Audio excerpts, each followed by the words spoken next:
Hello everyone, this here is the LEGO Star Wars Princess Leia Boushh. You can pronounce it Boushh if you want to, Boushh, although it sounds too close to Bossk. You can pronounce it however you want, that's fine. It's this from Return of the Jedi, and it came with 670 pieces to build it. I built it live over on my Twitch channel, and I paid $70 US for this. You can find the product tagged on this video. A couple major things about this strike me differently in person than they did in the official marketing photos. Just the angles that they chose and the focal length that they went for. With the photos and the renders both, even in the video footage that they offered up, gave me the impression that this whole upper section, all the top brown area, was definitely too big. It was a little bit too bulky, and then also the snout was too bulky. Now the snout does still look a little bit too big to me. I wish it was slightly shorter overall. Even if only just a little bit of this down here could have been cut off at the lower part of the jaw, while leaving this texture, because this texture and this shaping here makes sense at the front, but from the side it just feels like there's a little bit too much here. But the top does not feel like it's too much, and I did refer to the movie prop and the actual one that was worn by Carrie Fisher, and the one that was the prototype for it. And a lot more things make sense to me now that I've looked at those more carefully, and I think that the choice of brown is actually just about as good as it could be. Maybe they could have gone with dark brown, but I don't know if it probably would have required a bunch of recolors, but aside from that, it might not have had the visual impact that this does. I think this is not bad. This is not bad at all in terms of its overall appearance, and the proportions are definitely better than I thought. It's just that top part, I thought it was really going to be huge. Speaking of huge, I've got to step back for a second, because I thought that this was going to be, the whole thing was going to be larger than it is. Look at that. The visual mass of it, significantly less than a clone helmet, or trooper helmet. Yeah, sorry about that. The height, just everything about it. So this is much smaller than I thought, which is actually a little bit of a good thing in a way, because I really was expecting this to be overwhelming with its size and again with its proportions. Now, again, this shaping here is good, but I think this should have used silver for sure. These bits should have been silver sticking out, because those are fairly prominent and fairly noticeable. Drum lacquered silver, I think, would have been the play there. The overall build experience for this was good. It's varied enough that it keeps you, at least it kept me interested throughout, with different shapes.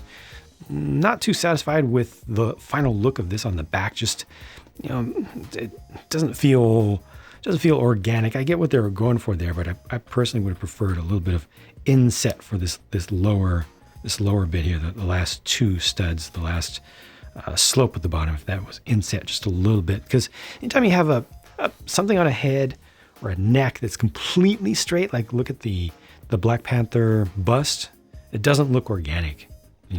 Even if it is even if it is accurate to source material from certain angles and certain poses and everything.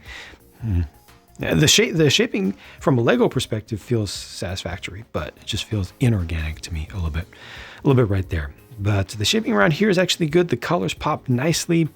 They've got a lighter color behind the green, so that is able to be a lot more visible from a distance.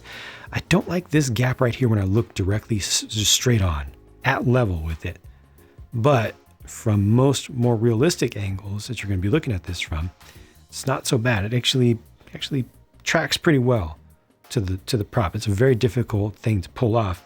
And what's especially satisfying about this is the very last step of the assembly. I'm not going to spoil it for you, but how all of this attaches just feels really, really good, and lands, the final bits of it land surprisingly well with very little gapping.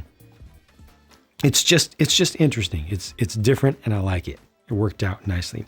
This here is a little bit loose. Just beware of that when you're handling it.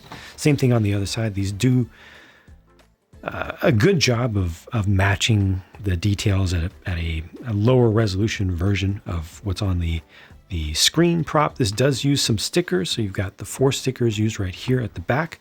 2 are used on the top.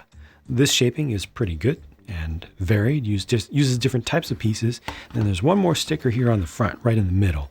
Probably saw that. The plaque is a print, and this is another one that gets built part way off the stand. So it's not until you're, and this one I think is more like 2/3 of the way into the build, if I recall correctly, that you start on the stand. Something like that. It might be confusing.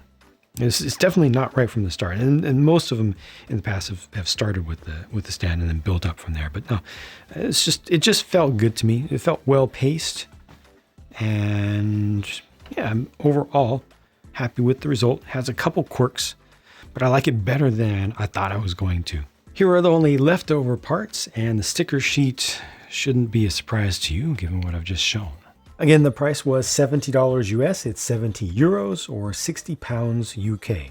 And because of that smaller size of this one compared to some of the other helmets, and certainly compared to my expectations, I do feel like this one is a little bit more overpriced than the others for the amount of stuff that you get.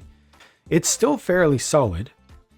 You do definitely feel that build process, but yeah, this one definitely I would have liked to see at about $50 US tops. That's already kind of pushing it, honestly, for this amount of plastic.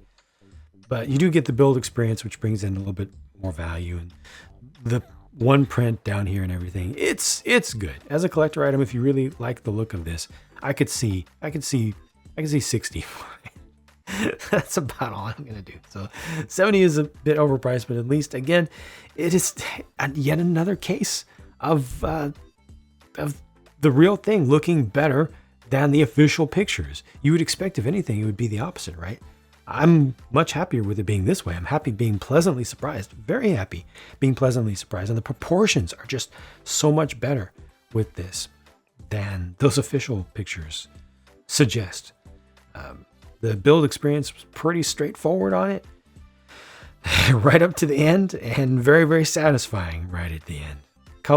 The colors stand out a lot in every way. This one's definitely unique in the collection, and I like that. I like that it's different. I feel like it was a little bit brave of them to pick this, but it's a perfect choice. I had asked for this when people asked for suggestions. What would you like Lego to make in the future? I suggested this one a couple times. I am not responsible for the picking of this. I'm just saying that I thought it was a good idea. And now that they've actually done it, I see that, oh yeah, indeed, it is a good idea. And they were able to do it well. So kudos to the designer. Let's get those prices back down. Never going to happen, I know, but hey, one can dream. Thank you for watching, though. I will talk to you again soon.